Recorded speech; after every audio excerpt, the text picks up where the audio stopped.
ខេត្តព្រះសីហនុនាព្រឹកថ្ងៃទី22 ខែមិថុនាឆ្នាំ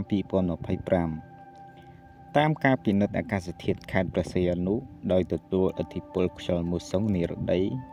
និងប្រព័ន្ធសម្ពាធទាបបានធ្វើឲ្យទឹកភ្លៀងនៅតែបន្តធ្លាក់ទូទាំងខេត្តពីខ្សោយទៅមធ្យម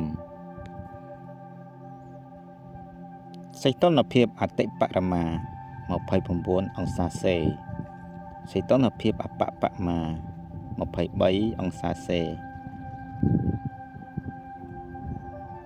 ល្បឿនខ្យល់បក់ពីទិសបស្ចិម4 ម៉ែត្រក្នុង1វិនាទីក្រុងព្រះសីហនុ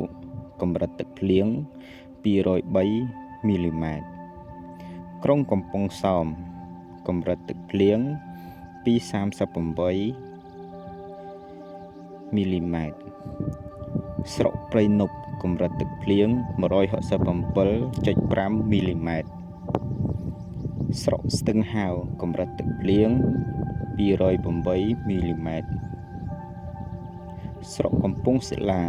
កម្រិតទឹកភ្លៀង39 មីលីម៉ែត្រអាស្រ័យដូចបានជម្រាបជូនខាងលើសូមសាធារណជនមេត្តាជ្រាបជាព័ត៌មាននាព្រឹកថ្ងៃទី22 ខែមិថុនាឆ្នាំ 2025 លោកហេង សុភ័ណ្ឌរិទ្ធ ប្រធានមន្ត្រីធនធានទឹកនិងឧតុនិយមខេត្តព្រះសីហនុបានចុះត្រួតពិនិត្យផ្លូវចូលក្បាលឆាយដែលចេញពីផ្លូវជាតិលេខ 4 ត្រង់ចំណុច PK